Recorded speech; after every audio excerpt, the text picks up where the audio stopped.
Mesdames et messieurs, bienvenue dans l'invité du jour. Il s'appelle Kpacha Yassingbe, il est le frère aîné du président togolais Faure Yassingbe. Il purge depuis 2009 une peine de 20 ans de prison ferme pour tentative de coup d'État et atteinte à la sûreté de l'État. Seulement voilà, sa santé se dégrade de plus en plus et ses avocats espèrent, mais sans grande conviction, une autorisation d'évacuation sanitaire. Pour en parler, nous recevons Maître Gilles Benoît Afangbeji. Il est l'un des avocats de Kpacha Yassingbe. Il est notre invité du jour. Monsieur Afangbeji, bienvenue et merci d'avoir accepté notre invitation. Merci à vos téléspectatrices et merci à vos téléspectateurs. Maître Afangbeji, dites-nous comment va votre client? Oui, depuis la semaine passée, nous avions appuyé sur la sonnette d'alarme parce que notre client, M. Kpacha Yassingbe, est souffrant. Il a les pieds enflés.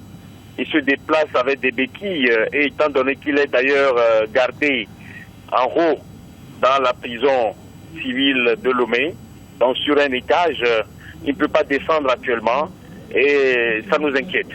C'est pourquoi nous étions obligés de saisir Monsieur le ministre Garde des Sceaux d'un courrier lui demandant de bien vouloir le faire libérer. Alors, Maître Afangbeji, justement, avant d'en venir à cette audience que vous avez eue la semaine dernière, dites-nous concrètement quels sont les faits concrets qui sont reprochés à Kpacha Yassingbe et qui lui ont valu 20 ans de prison ferme.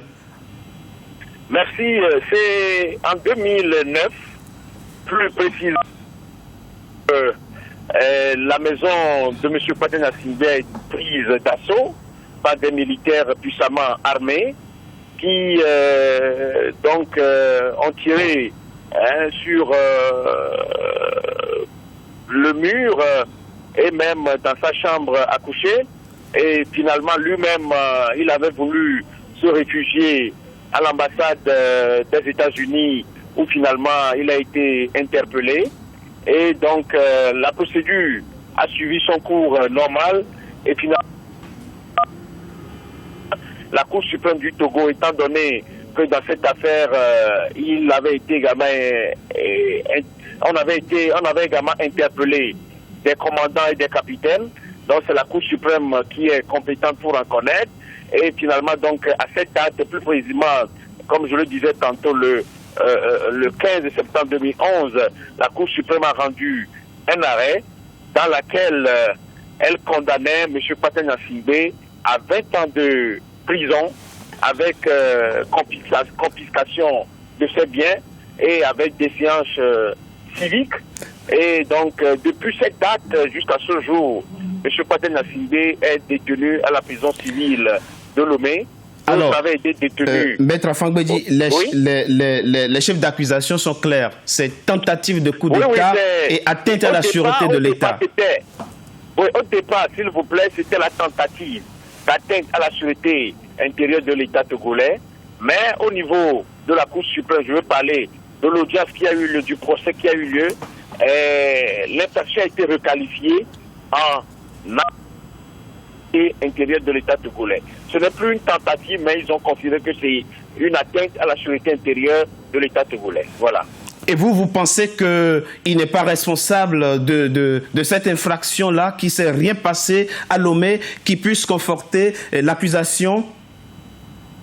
Non, vous savez, selon ce qui avait été dit au cours de ce procès, il y avait quand même l'intention de faire un coup d'État, mais M. Kpacha Yassingbe et ceux qui avaient été impliqués, peut-être parfois innocemment, avaient décidé de surseoir à cette initiative et quelques jours plus tôt, dans ces conditions, nous avions également dit qu'il n'était plus question d'atteinte à la sûreté intérieure de l'État, puisque quelques jours avant la date indiquée pour faire le coup d'État, ils avaient abdiqué, ils avaient démissionné, ou bien ils ont abandonné.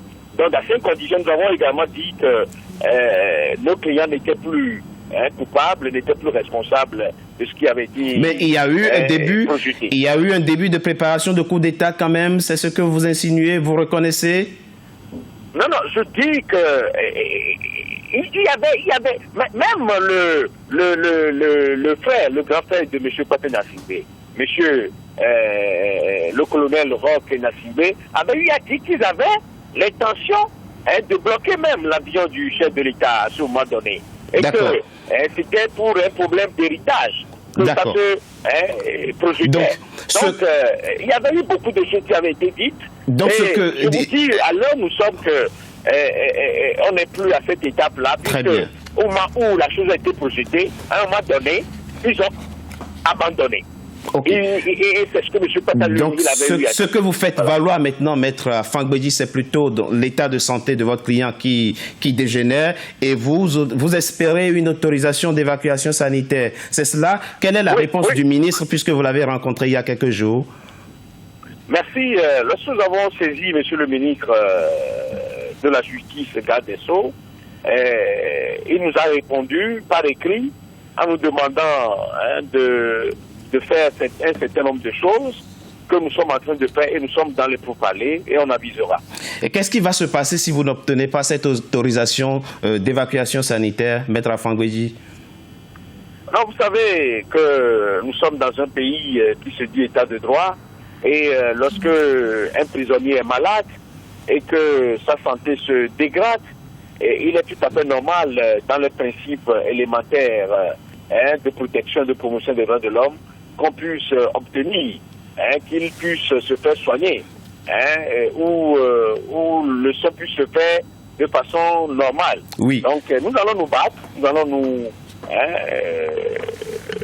nous mettre une fois encore dans la lutte pour voir si notre cri de détresse sera entendu par les autorités togolaises.